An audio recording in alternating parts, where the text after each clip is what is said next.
Hello and welcome to this week's episode of Road to Becoming a Natural Pro Bodybuilder. We are week 15, 54 days out from my first show, and at this point it feels like the walls are closing in. I am doing well in terms of training and cardio, but nutrition is still like on the way to being better. This week, well, last week was better than the week before that, so this week's obviously going to be the best week so far in a 3 week period. And obviously, when I say better, it just means that like I have less temptations and less things that will throw me off track in my diet. It's really hard to one thing I really underestimated was how hard it would be to keep my focus on being on track with my diet for this long. Like, if you consider I've been trying to be on point with my diet since November, and it's not that the food is hard to eat, but it's just hard to like my willpower is basically like shriveled up to nothing. All of a sudden now it's hard for me to just say no to the errant thought of, let's say, pizza on Friday night. Beforehand, I would just say no, but now my mind tells me, why not? And I think it's just the fact that it's been such a long period, and I'm comparing this year to last year. The thought that I was so far ahead of schedule sort of made me relax a lot on what I thought I needed to do more of, or what I need to do to continue being in a very good position.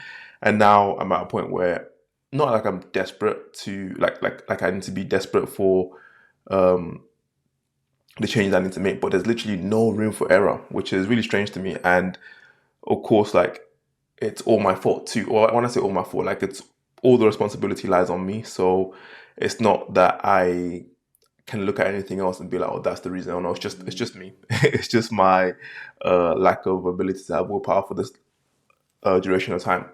But one thing I'm taking from this is that I understand that I don't need to go so hard from the start, and I could have had a very slow approach to the cut as opposed to being drastic and then taking it easy and then having to be drastic again. I could just take it easy the whole way. But based on my proclivities, I don't think that's something I'm also very good at. So that's one of the things that I'll be trying to implement during the next prep for the next show that'll be in, I believe, the second week of September, or something along those lines. Anyway, in terms of what I'm doing at the moment, so I've switched up my training to one session per day now, mainly because I think I said last week, but I'm starting to have thoughts of lower energy during my session, and it's making me want to leave the session early or just not train as hard, but just lose focus during my sessions. And I've noticed that if I can just prioritize being in the gym for like an hour, 45 minutes, working in that specific muscle group, it's a lot more beneficial if I do that as opposed to having two sessions where I come in the morning, like uh, do the cardio that I need to do, and then come in and then do another muscle group and abs or calves, and then leave, come back in the evening to do basically the same thing over and over again, but just with a different order.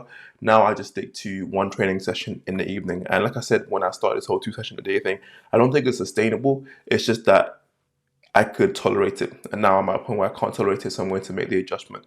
And I've also, I've reaped the benefit of that system for so long now where I'm okay with dialing it back a bit so that I can do what's required and do what my energy level can what do I can afford with the energy level that I have.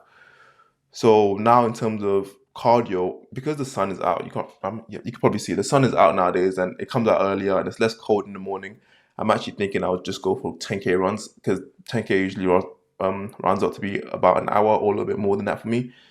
So I'd rather just do that, be outside and take it easy, and still burn the amount of calories that I need. I burn around at least 840 calories while I do this 1 hour run. So it's very energy efficient, time efficient, all these things for me. The only thing is that I don't know how long I can keep it up for. And when I say energy efficient, my heart rate only goes up to about, it averages around 150, which is similar to what I do on the Stairmaster. The thing is though, for some reason, the Stairmaster just seems so much harder. Like I'd rather do, well, at the moment, I'd rather do a 10k run than 30 minutes on the Stairmaster. And it just is what it is. So for now, I'm just going to keep doing the runs. So my plan is not to do it every single day though. It's just 5 days a week, and then I'll take the weekend off, take it easy, come back again 5 days a week. But what I've also considered doing is that if the 10K runs get too taxing or start to get monotonous and boring, what I'll do, I'll just switch the days that I want to do the 10K run or the gym cardio. So that'll be, let's say for instance, sunny outside, I'll go for a run. If it's not sunny and it's looking kind of miserable, I might just do Stairmaster at the gym and then do like a 30-minute cycle after the Stairmaster. The only issue is that it's just not as much calories, but it's about what I can sustain as opposed to what I like, basically. And on the weekends, what I'll do is just aim for 15K steps during the entire day, each day, and that should hopefully help me stay within the calorie deficit that I need for the week, my weekly amount. On a daily basis, I get about 15K anyway with these runs, so it's sort of just kind of being in line with that. Calories wise, I don't need to change to go any higher.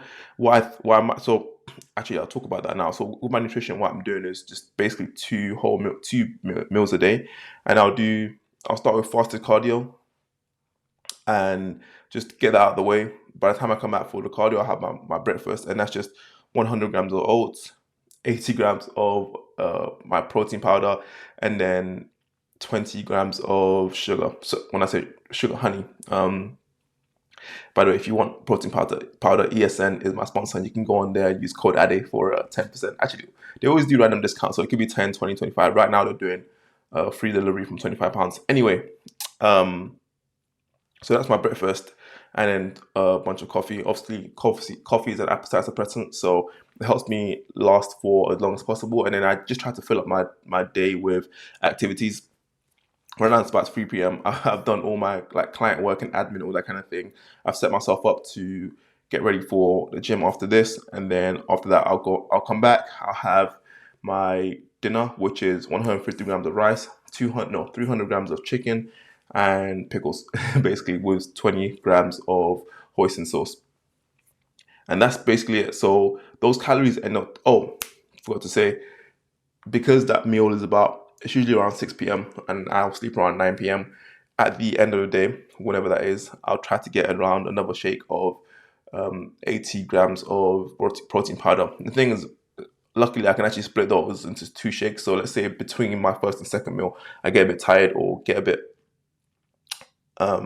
hungry, I'll have 40 grams of protein shake between the first and second meal, and then 40 grams at evening. Obviously, the idea is so that I can still get 250 grams of protein per day. And the current meal actually ends up to be around 130 grams of carbs. And I think it's actually like 160 calories, but it's just an estimate anyway. I think my fats is around 20 or something crazy like that. But that's neither here nor there. So that's what I'm sticking with at the moment. And it works for me. Like I always say, it works for me up until it doesn't work. And I'm happy with that because overall it's about finding my own way around this whole thing and doing things on my level of tolerance. So the interesting thing is that obviously a coach wouldn't advise any of this, and I wouldn't advise this to my clients, but it's trying to figure out the nuances of my own body and how that will reflect with what shows up on stage. Speaking of which, I was actually another thing that sort of made me want to push harder as well is that obviously this time last year I was only about maybe 3 or 4 weeks out of my competition, and I was looking crazy every single day. So now my TikTok feed reminds me of how I looked back then, and I was like, oh wow, actually I was I was looking very good. Obviously the only issue is I was looking a lot smaller, but now I'm looking like I'm huge, just not as conditioned. So conditioning is what the goal is for now, which is why I like the training session doesn't have to be crazy, but the cardio and the nutrition has to be on point so that I can show up my best version, my biggest and leanest version on stage. But that is it. If you have any questions about my training program or anything, or you wanna be coached by me, feel free to drop a comment or email me or use the link in my bio to get in contact. But that is it. Bye.